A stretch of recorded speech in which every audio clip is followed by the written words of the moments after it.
की जैन समाज हा अतिशय शांतप्रिय समाज आहे आणि त्यांच्याकडून आज जे काही दादरला झालेलं आहे ते आश्चर्यकारक आहे. खरं तर हा समाज कधीही हिंसाचार मानत नाही आणि त्यांनी जर हे असं केलं असेल तर नक्कीच या सगळ्याच्या पाठी एखाद्या राजकीय नेत्याचा त्यांना पाठबळ असेल आणि त्यांनीच फूस लावल्यामुळे अशी घटना घडू शकते. पण मी अनेक वर्ष जैन समाजातील अनेक लोकांना ओळखतो, अनेक माझे मित्र आहेत, पण कधीही अशा प्रकारची घटना त्यांच्याकडनं घडलेली माझ्या लक्षात नाही.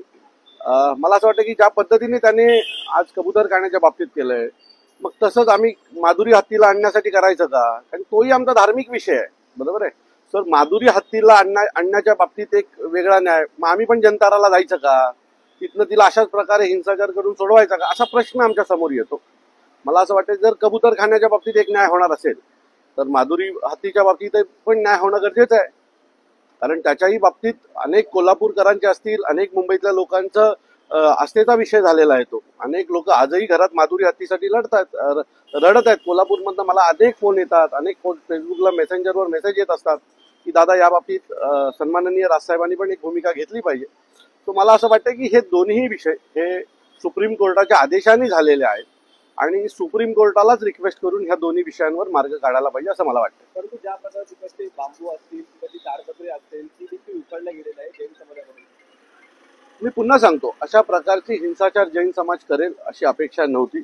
आता पोलीस बघूया कशा प्रकारे कारवाई करतात. अपेक्षित आहे जो न्याय आम्हाला मिळतो तोच न्याय त्यांनाही असेल.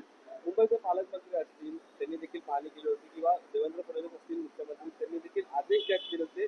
त्यांच्या आदेशाने कुठेतरी जुमानला जात नाहीये.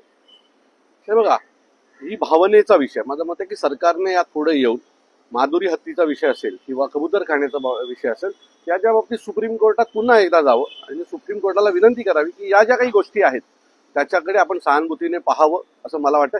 पण या दोन गोष्टी आहेत बघा. कबूतर खाण्याचा विषय हा विषय असा आहे की कबूतर खाण्याच्या विषयामुळे त्या कबुतरांमुळे दम्याचा आजार होतो असे अनेक डॉक्टर म्हणतात. जैन समाजाचे देखील जी मुलं डॉक्टर आहेत त्यांचंही म्हणणं आहे की यातून आजार होतात, दम्याचा आजार होतो.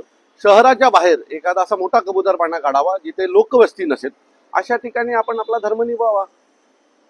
तर तुम्ही सांगितलं की आजार होतो, जैन समाजाचे डॉक्टर देखील यांनी दावा केलेला आहे आजार वगैरे होतो, दमाचा त्रास वगैरे होतो, पण तिथले जे आंदोलन करतायत ते म्हणतात की असं कोणताही आजार वगैरे होत नाही. जर होत असेल तर त्याचा आकडा जो आहे तो त्यांनी समोर आणावा. मला असं वाटतं की त्यांच्या समाजात अनेक डॉक्टर आहेत, त्यांनी समोर यावं आणि म्हणावं की यांनी कुठल्याही प्रकारचा आजार होत नाही, विषय संपेल. कारण जे डॉक्टर आहेत त्यांना माहिती आहे की यातून दम्याचा आजार होतोच. गेल्या काही दिवसांपूर्वी तुम्ही विरार येथे आंदोलन केलं होतं, त्यावेळेस पोलिसांचा मोठ्या प्रमाणात फौज पाठा होता आणि गाड्या देखील पोलिसांचा होता. त्यावेळेस मनसेचा कार्यकर्ता किंवा मीरा मंदिर सामान्य नागरिक असेल त्यांना काय ते पोलिसांनी अटक केलं होतं. परंतु दादरमध्ये देखील मोठा पोलिसांचा फौज मला असं वाटतं की